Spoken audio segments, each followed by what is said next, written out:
All right, guys, we're going to start this show shortly. Good show lined up for you. Actually, a really good show. Proud of the show we're bringing to you. Alex Erpy is going to join us. A lot we're going to cover with friend of the program and just downright brilliant guy, Alex Erpy. Love the Erpy family. Miss talking to you, Michael. Only talked to you that one time. Come around, say hello, Michael. Mrs. Erpy, can't wait to meet you. Can't wait to meet you, Mrs. Erpy. We're going to talk a lot on today's program that applies to you, including, my friends, the convention center topic I put on the I Love CVille network yesterday that went absolutely viral. We have potentially, well, I mean, it's not potentially. There's a peaceful protest scheduled for tomorrow outside the Albemarle County Board of Supervisors meeting in the evening. Steve Harvey, who ran for Albemarle County Board of Supervisors against Ann Malik in 2019, he lost. He narrowly lost. He's going to join us on the show tomorrow for a big-time announcement, a newsworthy announcement that you will undoubtedly see on TV, radio, and print after the I Love CVille show tomorrow. We'll talk about the protests tomorrow and how it applies to our Second Amendment rights, our rights to bear arms, to carry firearms around our home, around Albemarle County. Many folks in the community say the Albemarle County Board of Supervisors are way out of line by saying that we cannot carry weapons in parks. I'm going to give you my take on this, and then I'm curious of what your take is. Put your take in the comments section. So the Board of Supervisors are saying guns could be banned from Albemarle County-owned properties, including public parks, outside parks. Buildings, government buildings, okay, I can understand. Community centers, okay. Public parks, a lot of people fired up about this. And how Albemarle County and its Board of Supervisors are going about doing this is another issue with many people. Give the show a like and a share anywhere you are watching. I think you're going to like today's program quite a bit. The people that offer the best comment, one person who, in fact, I can give away multiple. Folks that offer the best comments or share the best perspective on the show, we will hook you guys up with our brand new I Love CVille stickers. We will mail them to you. You will not have to leave your house. Mail them directly to you. We will cover the cost of postage. I Love CVille stickers, brand new ones. We'll show them to you in a matter of moments for the best comments on any of the social media platforms you're watching this show upon. A lot we're going to cover today. If you have a topic we want to get to, please put it in the feed. We had folks ask me to ask Alex about margin trading and trading on margin. So we're going to bring that up with Alex. We'll talk some stagflation. We'll talk whether or not we have a bubble on our hands from a housing standpoint. We will talk quite a bit with the man Alex Erpy on today's show. I don't know if you guys saw the news, but children under 12, I have one under 12, my wonderful wife and I, we have a child under 12, they will not be vaccinated until mid to late winter. This was quite demoralizing, quite depressing, and quite frustrating for a lot of us that have kids under 12. We'll talk about that on today's program. Judah Wickhauer, we're ready to rock and roll when you are.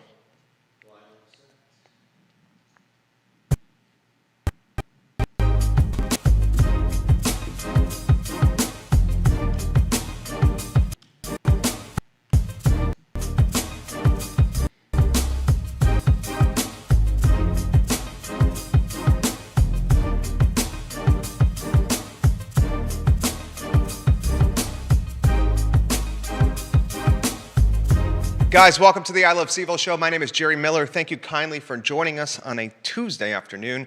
We are live in Charlottesville, across the Commonwealth, the country, and the world on the I Love CVille network, Ting Fiber Internet, the good people behind this network, and Skooma Boutique Dispensary on the Charlottesville Downtown Mall, our newest presenting partner of the I Love CVille show. Skooma Boutique Dispensary next to Rapture on the Downtown Mall, doing things right, doing things transparently, holding their partners accountable with certificates of authenticity. Skooma Boutique Dispensary. If you want some knowledge on the booming and emerging CBD market. You can get it at Skooma. A lot we're going to cover on today's program, boys and girls. I saw a spaceship launch into space, a spaceship funded by a billionaire, a spaceship that had said billionaire on it. I saw a spaceship this morning go into space with the oldest astronaut ever to go into space and the youngest astronaut ever to go into space. I saw a spaceship this morning launch into space with the brother of a billionaire sitting shotgun.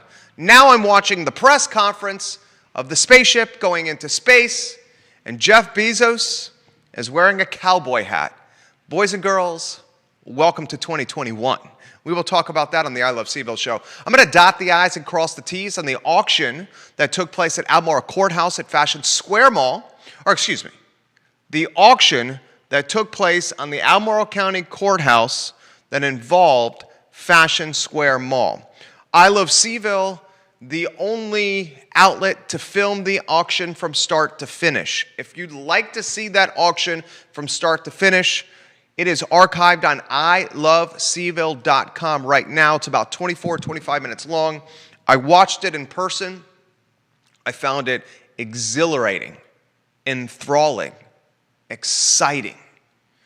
This auction had a lender on a phone from a different state and had a citizen here in Central Virginia, Richard B. Hewitt, going toe-to-toe, fighting tooth and nail, squabbling, beefing, $100,000 increments, all the way north of $20 million. In fact, we'll give you the exact number in a matter of moments. I want to dot the I's and cross the T's from the Fashion Square Mall auction. The lender buys it for $20.2 million. That coming up in a matter of moments. I'm going to ask you this question.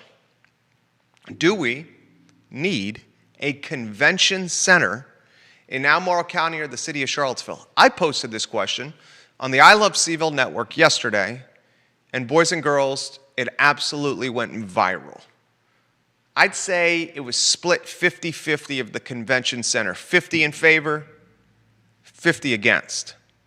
Those in favor see the incremental revenue benefits that come with the convention center and Fortune 500 companies utilizing that convention center during the Monday, Tuesday, Wednesday, Thursday work week. Here in Central Virginia, we have no problem attracting tourists to hotels and restaurants, retail shops, breweries and wineries, cideries and other small businesses on the weekends. People flock and flood to Central Virginia on the weekends, Charlottesville and Albemarle County in particular. However, Monday, Tuesday, Wednesday, and most of Thursday, the hotels have vacancies, the restaurants have open tables, the retail outlets are asking for customers to come in, the breweries, wineries, and cideries doing whatever they can to get customers in the door.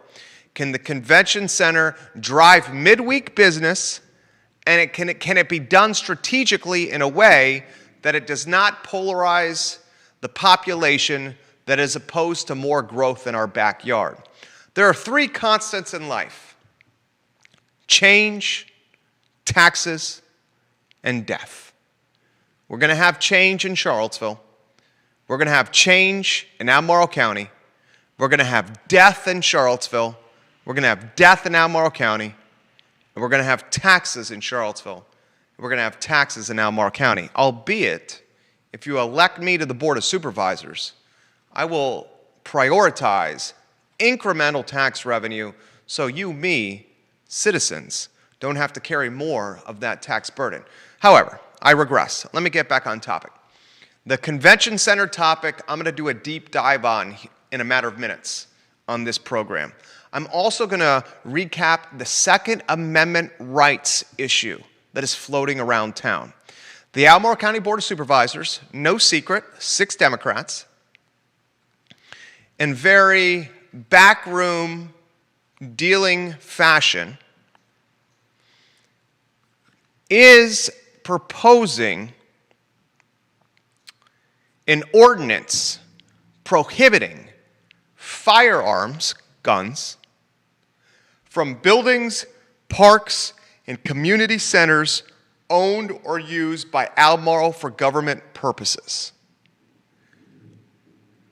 Second Amendment enthusiasts, and we should all be enthusiasts of the amendments. We should all be enthusiasts of the Constitution. I understand when the Constitution was written, we didn't have machine guns. And machine guns are a different story than firearms in totality. A registered gun on your hip with a right to carry permit is very different than an automatic machine gun, semi-automatic machine gun. You get my drift. I don't know the exact terminology. But a machine gun and a gun on your hip when you're licensed to carry it and you have a permit are two very different things. Tomorrow, Steve Harvey, who ran for Albemarle County Board of Supervisors Whitehall District in 2009, he lost narrowly to Ann Malik. Ann Malik's, 4 terms on the Board of Supervisors? Why there are no term limits, that's a topic for a different show. I think undoubtedly there should be term limits in the Albemarle County Board of Supervisors and in Charlottesville City Council. That way individuals do not get punch drunk with power. Steve Harvey's coming on the program tomorrow.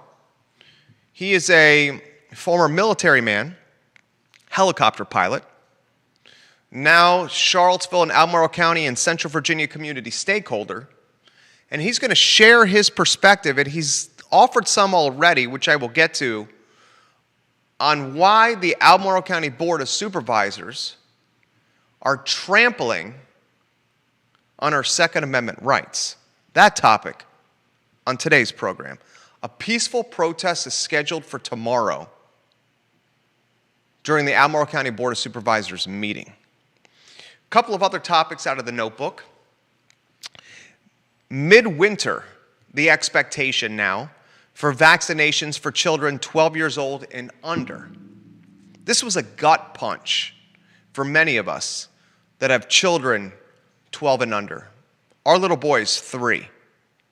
There's nothing my wife and I wanted more, especially her, than having our little guy vaccinated before he goes 5 days a week to preschool. Is it preschool? Do you go to preschool at 3? Is it daycare? You get my drift. He's going to school 5 days a week, 9 to 12. Nothing we wanted more than having our little guy vaccinated. Now that's not going to happen till midwinter at the earliest. We'll talk about that on the I Love CVille show. We'll talk new construction, home sales, and building permits coming to a screeching halt. And Alex Erpy, the CEO of Emergent Financial Services, will join us in about 15 minutes or so to talk all things finance, including trading on margin, including stagflation, including whether we are on a bubble, approaching a bubble from a housing standpoint. It's no secret. Housing prices are through the roof, higher than they've ever been. Higher than they've ever been, housing prices. And we'll talk rates with Alex Erpy, who's got a big, beautiful brain, the CEO of Emergent Financial Services. The first topic of today's program has got to be the auction I saw firsthand. There were about 40 of us on a humid and hot Friday afternoon, last Friday, on the steps of Albemarle County Courthouse. We gathered under a tree in front of the courthouse. It offered little shade and protection from the aggressive Virginia sun.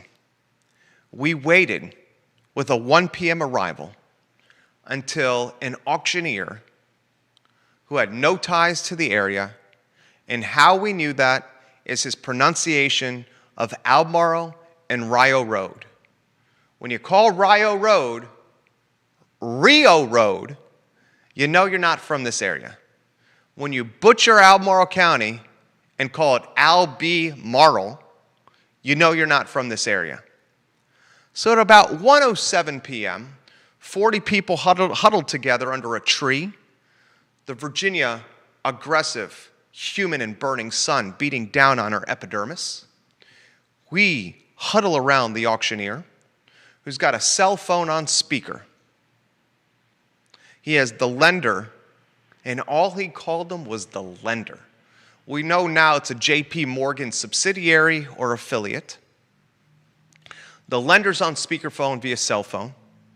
Mr. Richard B. Hewitt, wearing a tie the color of gold bricks, in a shirt pressed and ironed in pristine condition, in Ray-Ban, Wayfair sunglasses, khakis without a single wrinkle on them, and Italian loafers so nice and so fine, George Clooney would be jealous of them.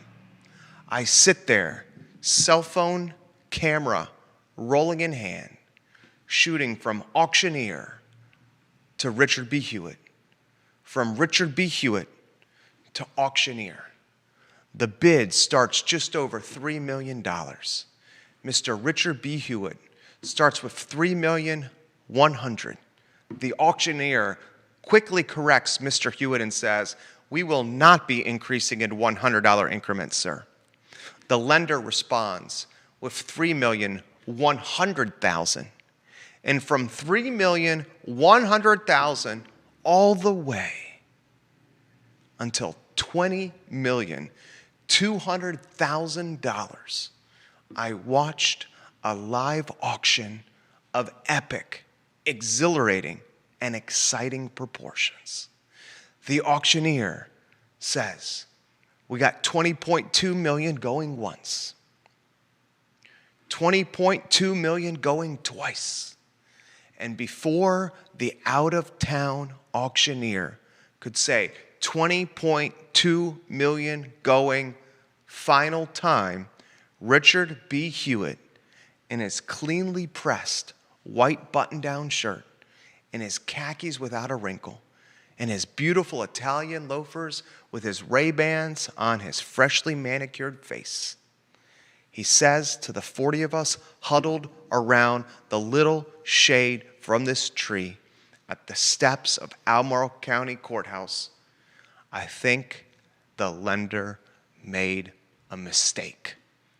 And at that moment, the auctioneer says, "Sold for $20,200,000 on a humid Friday at the steps of the Albemarle County Courthouse. The purchaser, a subsidiary of J.P. Morgan." Now, we have Fashion Scare Mall at the intersection of Rio, not Rio, Mr. Auctioneer, but Rio Road and Route 29 in the hands of a J.P. Morgan subsidiary. What they're going to do, only time will tell. What they're going to do, only a few guys know. What they're going to do, we can only prognosticate, crystal ball, and guess. Is it going to be a convention center? Will it be back and converted to a mall again, massaged and improved into a shopping experience again? Will it become affordable housing? Hell, will it be torn down altogether and something new built from scratch? One of the gentlemen at this auction, a man who does a lot of commercial real estate, not my friend Keith Smith, but another man who I'm not going to use his name. I've done some business with him and his wife. His wife also in real estate. I'll leave it at that, because if I say the man's in real estate and the wife's in real estate, very quickly you can start whittling down the couples that are in real estate here in Central Virginia, especially with the caveat, the man does a lot of commercial. I'm not going to give you any more tips. I go and talk to the gentleman who does a lot of the commercial real estate, and before the auction starts, I said, "Is anything going to happen here?" And he said, "You know what, Jerry? I think it will. There's 50 years left on this lease. And that 50-year lease has a lot of value, considering the visibility and the traffic that goes by Fashion Scare Mall." So I'm like, wow, maybe we'll see some activity. And boy, activity did we see. $20,200,000 over the course of 24 minutes. I'd never seen anything like that in my entire life. Immediately I reflected, immediately I thought, immediately I considered a number of points. There is a hell of a lot of money in this area, and we all know it. But when you see one individual, Richard B. Hewitt, who owns Seminole Square Shopping Center, one of his subsidiaries purchased the J.C. Penney building, when you see this guy increasing his bids in $100,000 increments, all the way to $20,150,000 before he steps aside, you realize in very tangible and palpable terminology how wealthy this community truly is. $20,150,000 for Richard B. Hewitt was like $2,000 for you and I. Second point I considered, what the hell is this lender going to do with this? Third point I considered, does the lender have a purchaser or a strategic partner already in mind to do a deal with, considering they bought an antiquated, derelict, crumbling structure for $20,200,000? You spend that kind of jack, that kind of coin, that kind of green, that kind of money, that kind of loot, that kind of moolah, you often have plans in place before you make offers of the $20 million variety. So I started speculating, I started wondering, I started crystal balling. What the hell are these people going to do with a mall that's seen better days? A mall that's 41 years old. A mall that has a vacancy rate that would leave any landlord demoralized, depressed, and disgusted. Then I asked myself, if I had my druthers, if I had a magic wand, and I was able to say, your wish is my command to someone. And I asked the Central Virginia community, Central Virginia, Charlottesville, and Albemarle County, your wish is my command. What do you want Fashion Square Mall to evolve into? I thought immediately of affordable housing. Affordable housing is on the tip of everyone's tongue. I thought immediately of a dynamic and robust sports complex that could be utilized and leveraged by the jurisdiction to drive incremental tax dollars so you and I, the citizens, do not assume even more of the tax burden associated with running said municipality. And then, my friends, viewers and listeners, supporters of this network, I started brainstorming the convention center idea. Fashion Square Mall has close proximity to the airport. I'd say on a good day about 15 minutes away. Fashion Square Mall has close proximity to the University of Virginia. I say on a good day about 15 minutes away. Fashion Square Mall has close proximity to 29 North and South, a major traffic corridor. Close proximity to the downtown mall, your epicenter of restaurants, fun, enjoyment, and activity, about 15 minutes away. Hell, Fashion Square Mall is close to just about everything in the city of Charlottesville and Albemarle County. My mind starts racing. The entrepreneur in me starts thinking. And I start brainstorming concepts. Damn, a convention center, Fortune 500 companies, Monday, Tuesday, Wednesday. Damn, a convention center, Fortune 500 companies during the week to support our small businesses, our mom and pops, our restaurants, our retail outlets, our breweries, our wineries, and our cideries. Damn, a convention center driving hotel bookings on Monday, Tuesday, Wednesday, when rooms are empty, vacant, and eager to be filled. Damn, a convention center for a world-class city. We bill ourselves as a world-class city. Wouldn't that make sense? I put the convention center idea on the I Love CVille network. Yesterday, it goes viral across every social media platform possible. Back of the napkin, 50% in favor. Back of the napkin, 50% against. Those against, same logic that goes with growth. We don't want Charlottesville and Albemarle County to turn into Fredericksburg or Northern Virginia. We're tired of change. Too many people are coming to this area. Charlottesville and Albemarle County are already a Zoom town. Big city people are coming here with big bags of money and scooping up our real estate and working from ISPs in their basement, and they're living on their big city salary, and they're driving up the cost of living in our backyard. I get it.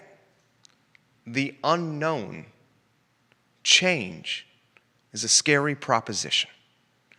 But one of the things I know for certain, in life, change, death, and taxes will happen whether we want them or not. Change, death, and taxes we will face no matter our resistance to change, death, and taxes. Convention center at the footprint of Fashion Square Mall. Airport close, UVA close, downtown close, major traffic corridors and thoroughways close. One of the few items missing from our ecosystem, our economic ecosystem, one of the few, a convention center and a sports complex that can be leveraged for sports tourism. Both ideas, my friends, my viewers and listeners, will drive incremental tax revenue to the jurisdiction, which relieves some of the tax burden from our shoulders. That is the type of thinking we need from local government. And unfortunately, that's the type of thinking that has been missing from local government since I arrived here in 2000 as a doe-eyed, bright-eyed, somewhat precocious, undeniably mischievous 18-year-old to attend the University of Virginia. Okay. Next topic, before we get to Alex Erpy in a couple minutes here. Alex, gosh, it's 1:01. I'm sorry, buddy. We're going to get to you in a matter of moments. Tomorrow, the Albemarle County Board of Supervisors, in very clandestine fashion, is going to vote on a proposed ordinance which would prohibit firearms. Firearms are guns from buildings, parks, and community centers owned or used by Albemarle County.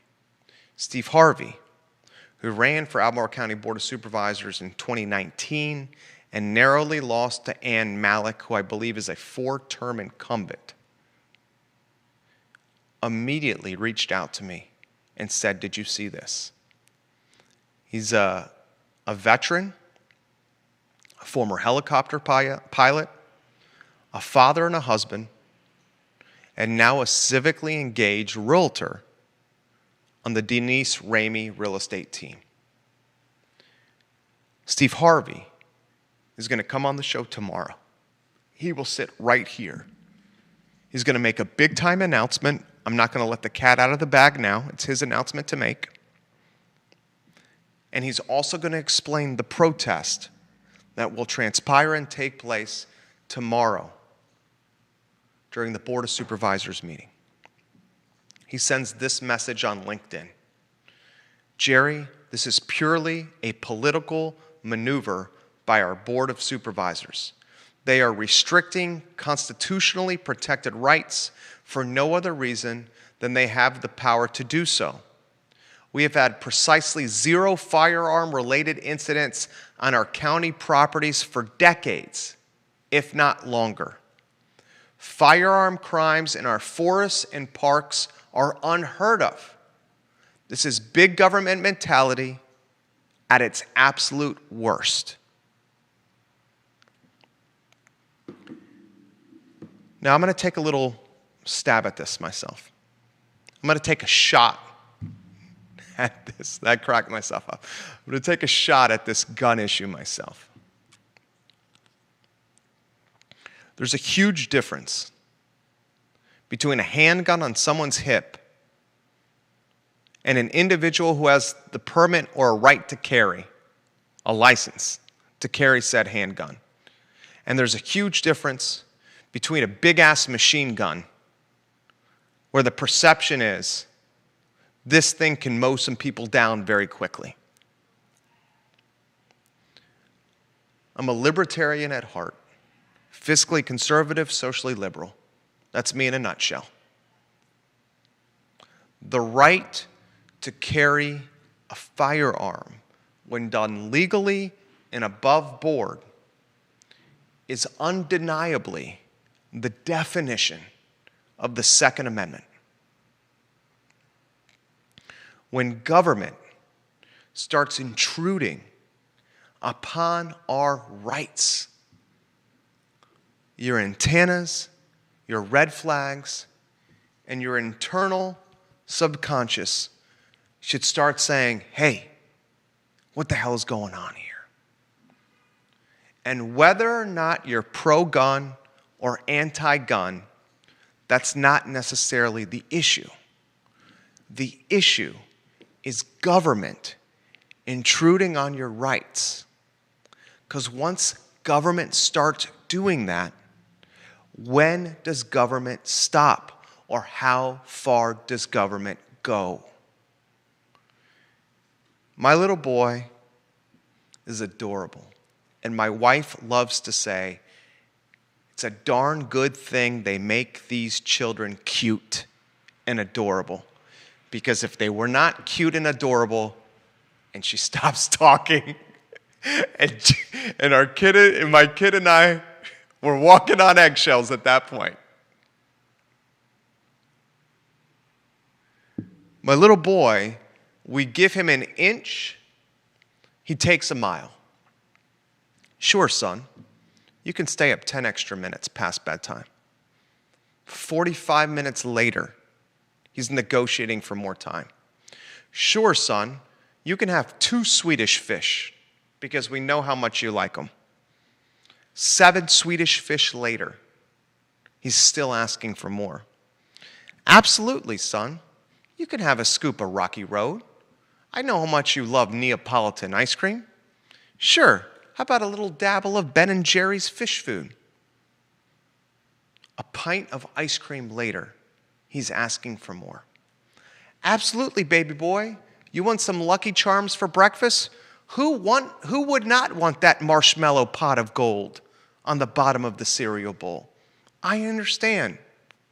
3 bowls later, he wants more rainbows, more charms, more pots of gold, and he's bouncing off the walls because his sugar intake is a hell of a lot more than he should have as a 3-year-old. You give government an inch. Second Amendment rights, no guns in parks, no guns in buildings or community centers. What's the next thing government is going to disallow? From my standpoint, it's a micro and macro issue. Micro, Second Amendment, the right to carry. Macro, where else is this going to go? We'll talk about it tomorrow with Steve Harvey, right here on the I Love CVille show. He'll make a breaking news announcement of significant proportions while sitting in this chair next to me. 2 other topics, and Alex Erpy, I'm going to you in about 90 seconds. 90 seconds. Put me on the clock right here, Alex. It is now 1:07 and 45 seconds. I watch Jeff Bezos, his brother, and 2 other people, the oldest person to ever go into space and the youngest person to ever go to space, this morning on this television in our studio on Market Street, blast off into space. And I was saying, oh my God, a billionaire built a space traveling business, had so much confidence in his space traveling business that he got on board the first iteration of his spaceship. He went into outer space. The entire world was watching, mouth agape.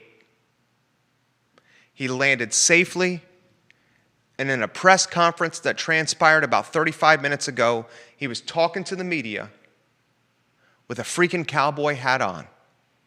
A man starts a business out of his garage, an online retailer, and now he owns a private space traveling company that is going to sell seats to people with the entire value proposition. You get to see outer space and nothing more. And I said to myself, good Lord, if this isn't a post-COVID 2021 world, I don't know what is. Say what you want about Bezos, and many are saying he is the death nail to brick and mortar retail. Many say he skirts tax payments by operating a countrywide and worldwide business not tied to individual state municipalities. Many people say he's sidestep on his significant other. He's squashing the American spirit. And all those perhaps could be true. But today, he's wearing a cowboy hat and an astronaut suit. He traveled faster than the speed of sound. He went into outer space, and he lived to talk about it. That, my friends, our children and generations to come will read about in history books. History. History. Lastly, vaccinations for children 12 and under now expected midwinter. Midwinter for vaccinations, children 12 and under. That, my friends, is a kick in the you-know-where for parents of children 12 and under. We thought it would happen before school started, and it's not.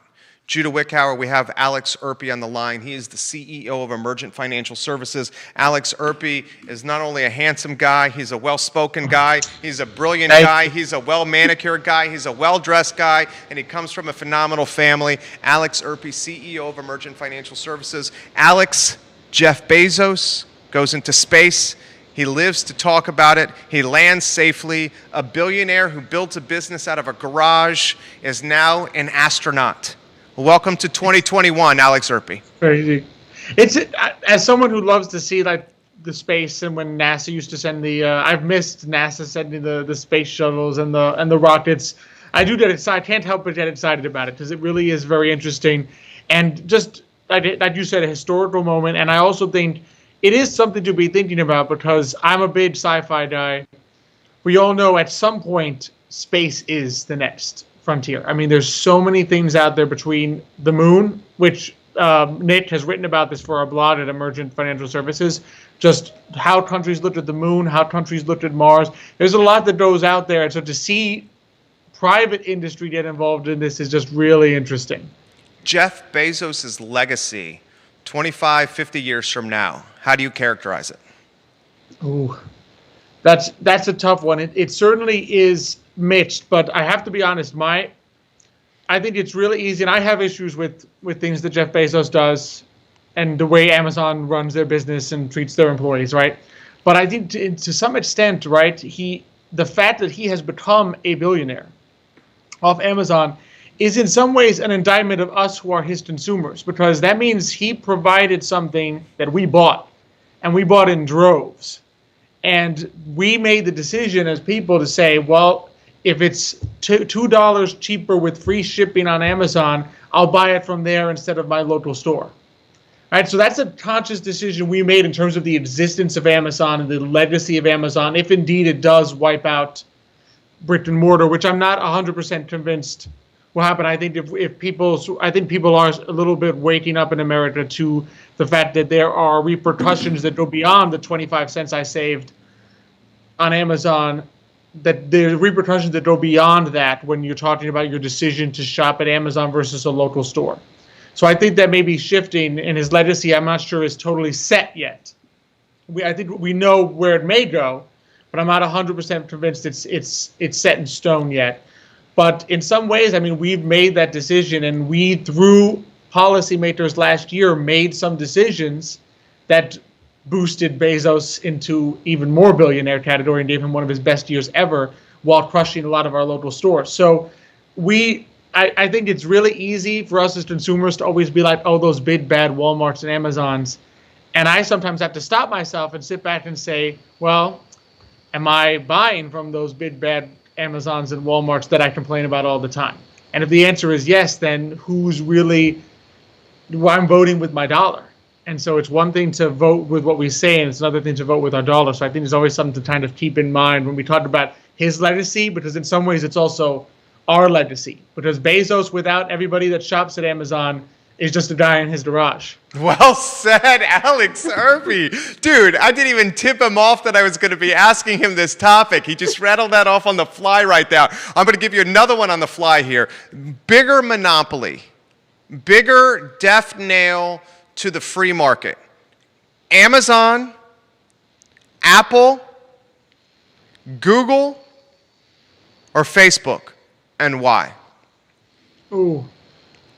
For the free market, I think each of them has their issues.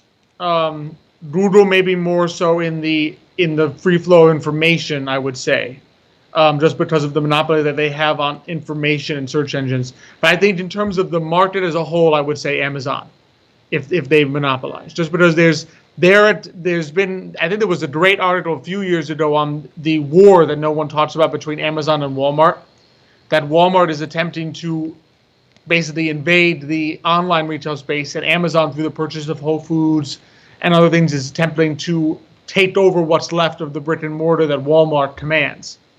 And one or the other of those would have severe repercussions if they become the only. And we see it with Amazon there. I mean, a lot of smaller companies that have been approached with Amazon about their products have begun to complain about monopolistic behavior. I think the big one, was it in the New York Times or the Wall Street Journal? I can't forget which paper. There was a diaper company that Walmart had basically said, hey, we'd love to acquire you. And the company said, no, I think we're doing fine on our own. Amazon basically dropped the price of their diapers that they sell on Amazon.com below this company's price. Because Amazon, of course, makes so much money through other services that they sell that they can afford to basically lose money on diapers for as long as it takes to drive this company into the ground and then acquire them.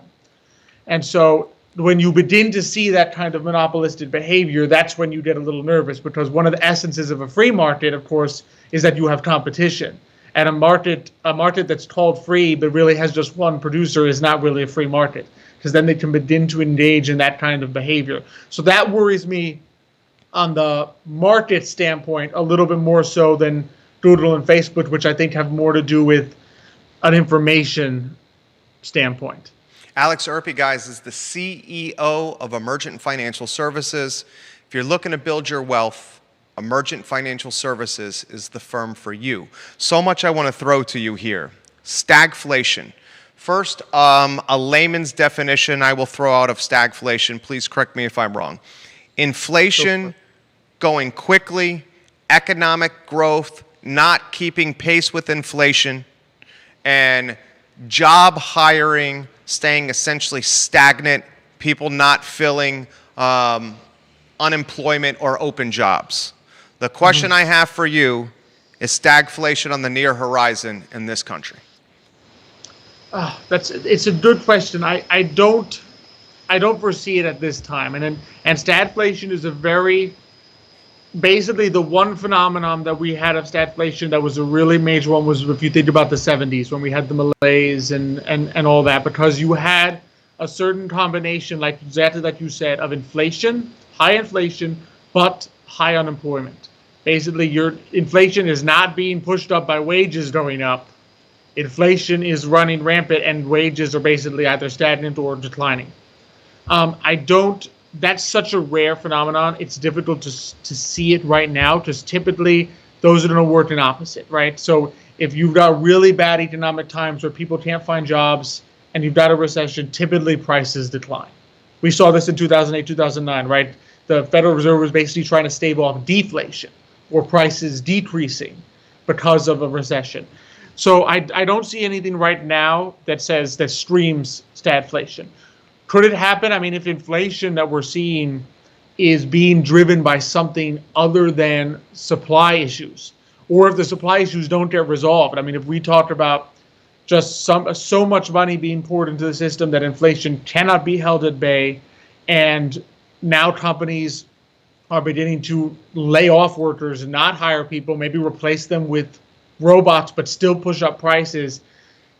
That would be a stagflation type of scenario, but that would require basically things to stay where they are right now and not get fixed. In other words, we're looking at supply side issues in terms of goods being able to get to where they need to get to, and saying, well, nothing can be done to fix that.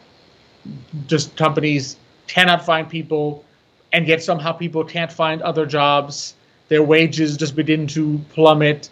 And so far we haven't seen that. We've seen, now inflation has been rising faster than wages. So real wages, meaning what you take home in purchasing power, right? Because if your wages go up 2%, inflation goes up 5%, you go to the store and you sit there and say, I'm still losing money. I got paid more and I still can't afford it, right? So we're seeing real wages have an issue, but nominal wages, meaning the dollar amount you take home, are rising. So we're not looking at a scenario where people are saying, I can't find work and there's inflation.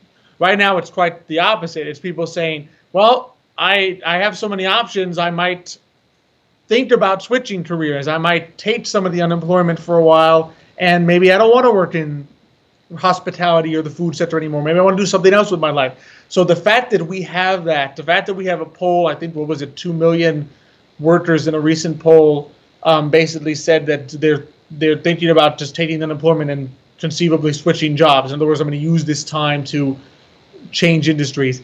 I think that lends me to believe that we're not looking at stagflation yet, because there's a little bit of power with the labor force right now that you don't typically see in a stagflation. Alex Erpy, our guest, Chief Executive Officer of Emergent Financial Services. Find them online. Do your homework. When you do, you will realize they're the choice for you. Emergent Financial Services. My friends, a lot I want to throw at you quickly. What macro indicator concerns you the most? For macro, that's a great question, because you always want to look for macro like leading indicators, which are indicators that happen before what you're looking for, right? So if you think of, as a class example of a bad indicator like GDP, right? You're not going to know that you hit a recession until 2 years later, when you go back and look at the revised GDP numbers and say, oh, it was negative 2 years ago and we thought it was positive. So that's the wrong type of indicator. I typically look at, I think inflation is a little bit of one. So that's probably the most concerning one now, right? Because you just keep an eye on it, waiting to see what happens. And I think everyone's looking at that one right now. I've been keeping an eye. We like to also keep an eye at Emergent at where interest rates are going. Right? What is the bond market telling us? Are they panicking? Are they at a divergence from the Federal Reserve? In other words, if the Fed is saying things are great, we want to keep interest rates low, and the bond market's like, no, we're really afraid of inflation, interest rates are skyrocketing, and you get it's called the steepening of the yield curve, where the bond market says, oh, I don't really trust where things are going in 30 years, so those interest rates go up, but the Federal Reserve's like, oh, we want to keep interest rates low now, and you get a steep yield curve, or worse yet, the dangerous inverted yield curve, where the Federal Reserve says we have to jack up rates, but the bond market's saying, everything's going south, right? And we're not seeing those right now. So we're looking at those. I think a lot of the indicators we're seeing are not really negative, other than the inflation one. And that's really the tricky part here, right? We're not seeing stores stocked up with so much inventory that they can't sell it, right? Which would be a classic recession tell, right? Where your retail store is saying, oh goodness, I have all this cereal in the back and nobody's buying, and I don't know what to do with it, and now I have to stop ordering. So that would be a classic negative tell. We're not seeing that. I think basically I'm looking at home sales calming down a little, and inflation where it is. Is it really going to continue to be at this insane rate that we're looking at? And are we going to continue to spend and keep keep the spigot flowing regardless of that. Alex Erpy, our guest, guys, CEO of Emergent Financial Services, co-star of Today y Mañana, Thursday mornings, 10:15 a.m., I Love CVille Network, with the affable, lovable, approachable, and intelligent Xavier Erpy as the other co-star. A lot I want to throw to you. Bubbles. This came up on Real Talk this morning. Keith Smith and Joseph Gentile, who's a National Vice President of Real Estate for Pearl Certification. Gentile, a little bit of a bear. Smith, certainly a bull. Bubble in real estate, finance perspective, your thoughts? So these are always difficult ones. I think a lot of it depends. I think, and to Keith's point, is what you're thinking of with bubble. Because I think a lot of times we look at a 10% drop in something, and a lot of people will say bubble. And for me in finance, 10% is just a correction. So we use the word correction whenever there's a 10% decline in the value of certain assets, right? It should be the stock market, right? Which basically is our way of saying it was a little too high and it's come back a little. So I look at real estate and I'm sitting here saying people, the consumer is going to react, and Xavier has been tweeting about this recently, right? The consumer looks at real estate prices and at some point says, it's a little much for me. I think Keith and Joe were talking about this morning.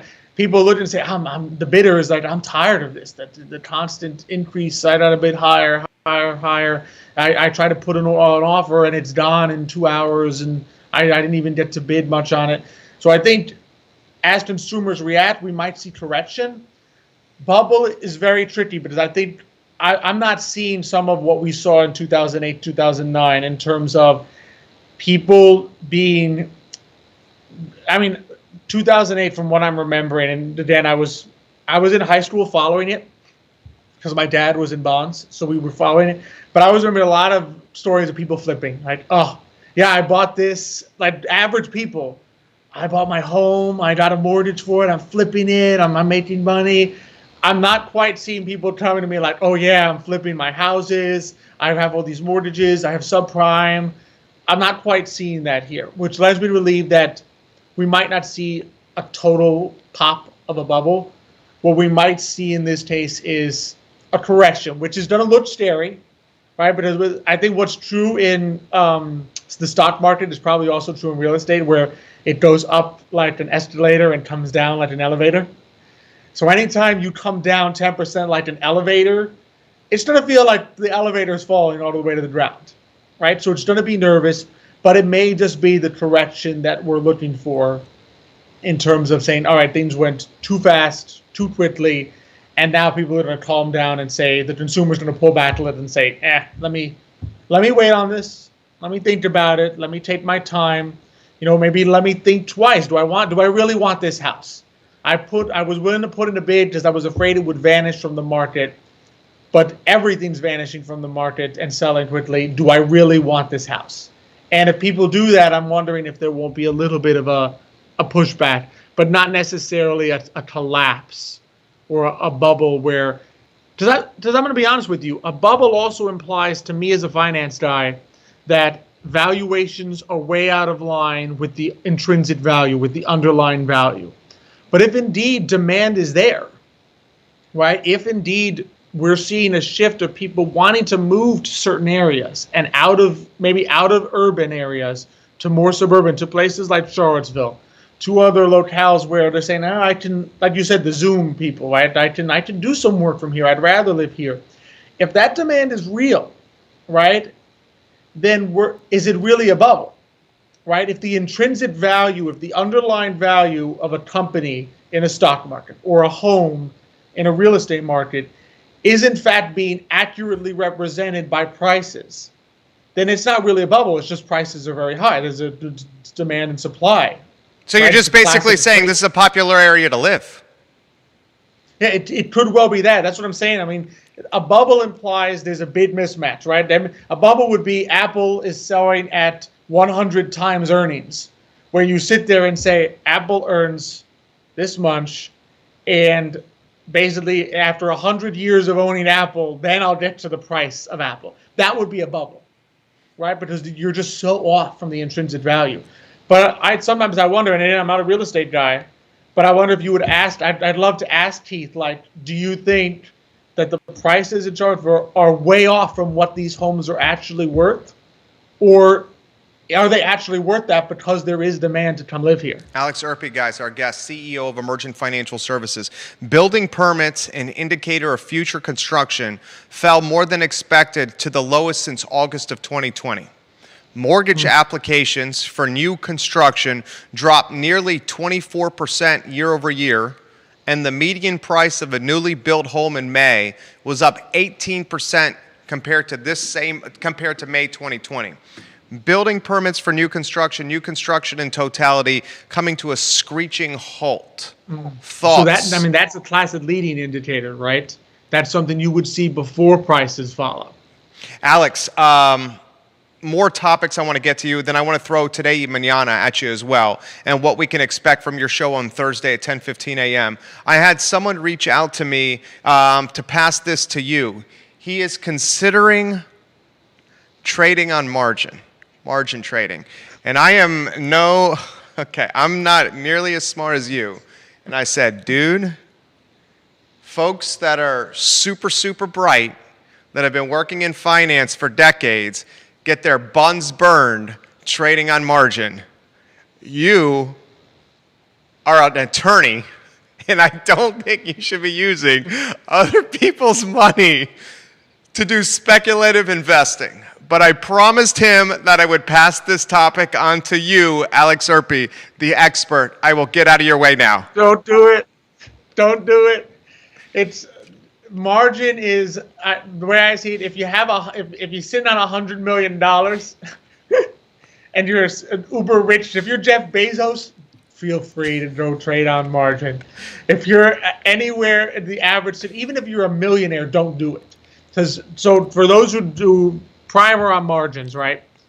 You have $1,000. You go to a broker, say, I want to trade on margin. Broker says, all right, let's say you do 30% margin to make it really simple. From your $1,000, I'm going to lend you another $300. So now you can go buy $1,300 worth of stock. But now it gets even better, right? Of your $1,300, I'll lend you another 30%. So now, you can go buy $1,500 worth of stock. Here's the problem, right? As long as the stock's going up and up and up, right? You can just keep borrowing more on margin, and you're making what you're doing is like the appeal of bigger margin, returns, right, is on a $1,000 investment of your own money. You're making much more. You're making profit as though you had invested far more than $1,000, and you really only put in $1,000 of your own money. The problem is when it goes in the other direction. Because when your $1,300 investment exactly goes down to $1,200, right? The broker comes back to you and says, well, the margin was 30%. So now you got to put up some more money, because now $1,200, $300 that I lent you isn't 30% of $1,200 anymore. It's less than 30%. So now you got to put up some more money. Well, now your stock declines to $900. Oh, come on, got to put up some more money. So now you have to be giving money, additional funds, to the broker, right? And the problem is you can't sell the stock, right? I mean, you could sell it, but then you'd have to come up with more money. So in other words, if I invest $1,000 in a stock goes down to 900, and I say this is a bad idea, I'm selling, I've lost $100. If I'm on margin and I put up 1,000, went up to, and I invested 1,300 with my loan, my margin loan from the broker, and my value now goes down to 900. I can't just sell that for 900 and say, okay, I'm done. The broker's going to be like, no, where's my 300? You have to put up another 300. You could so easily lose your shirt with margin. And the classic example is the poor unfortunate young man that I think it was last committed year suicide. He committed suicide. He was down $700,000. Exactly. And poor guy, unfortunately, he didn't actually owe that much. It was less, but it was still a huge amount, where he basically looked at this and said, oh my goodness, I owe more to this broker than I can ever possibly pay back, because I have borrowed. He had a stock that just climbed. He kept borrowing more and more off it, because let's face it, the margin, the broker wants you to keep increasing margin, right? As your stock, if you buy a stock and it's going up, the broker's like, no, borrow some more. Look how much more you can make, 400%, 500%. Stock price went down a lot, and this poor guy looked at this and said, I'm finished. I owe so much more money than I put into this originally, and he foolishly committed suicide, right? And just don't go down that road. My feeling is that you can make a good return in the stock market. You can set yourself up for retirement. You can even pursue speculative things. You can even go out there and say, hey, I want to take 2% of my portfolio and put it in a risky stock that I believe in, that'll do really well, I'm really passionate about the stuff. You can do all these things and still set yourself up for a good retirement without ever having to go margin.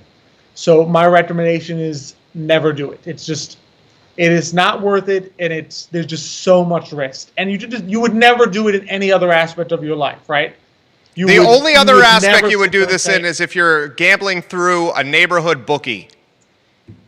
Exactly. And you don't want to do that either. And you don't want to do that either.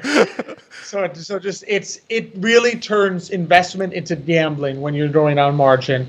And I just can't advise against it strongly enough, because it's so very easy to just, before you know it, lose track of how much you are on margin, how much you really owe, and how much you could lose potentially if it goes south. You never want to put yourself in a position where you are on the hook for more money than you personally have invested in the stock. Well said. Well said. CEO of Emergent Financial Services, trusted name in the game. Emergent Financial Services. My friend, today y mañana on Thursday at 10:15 a.m. What can we expect? It's going to be a lot of fun. So we're going to first have we're going to have art theme again. We've got Melody Robbins photography. Oh! She's a great friend. She's in the Macklin building. Yes, she's right. She's your neighbor. She's going to basically walk down the stairs to join us on the show. Great photographer. She's been doing Forward Adelante events for years. She's a class with Just Louis Passion Award. So we'll talk a little bit about how she makes people look good. Maybe she can give us some tips on if you have a small business owner, you're an entrepreneur, how to think about presenting through images your company. So we'll have that, and then I'm pretty sure we're gonna have a surprise guest on. Judah. I will not name, but it'll be fun. Judah, it won't be a surprise. Okay. Judah, as always. He'll get the inside scoop, but I think it's gonna be a lot of fun who we bring on Thursday to talk about Charlottesville and the best of Charlottesville. Oh, okay. Alex Erpy, I cannot wait for this. Alex Erpy is the CEO of Emergent Financial Services. His family business, Emergent Financial Services, trusted, reliable, offer approachability, education, Emergent Financial Services. Their show today y mañana, Thursdays at 10:15 a.m. on the I Love CVille Network. My friend, we will see you on Thursday. See you then. It's been so much fun. I love the show this morning. Great one. Thank you. You have a good one, Alex. Thank you. You too. Best to Judah. Thank you. Alex Erpy, guys. Dudes, the Erpy family, A+, their firm, Emergent Financial Services, honest, trustworthy. This was a good show. Thank you for saying that, Alex. I appreciate that very much. Steve Harvey tomorrow is going to be pretty awesome. We're going to talk Second Amendment and whether or not the Albemarle County Board of Supervisors are encroaching upon our Second Amendment rights by banning firearms in all government-controlled or owned buildings, community centers, parks.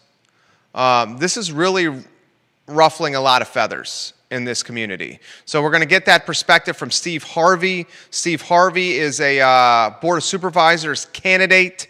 He ran in 2019, challenged Ann Malik. I'm excited for tomorrow. I'm very excited for Steve on the program tomorrow.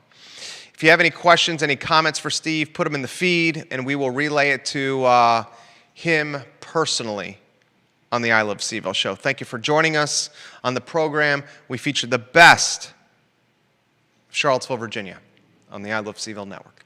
You guys have a good afternoon. Take care.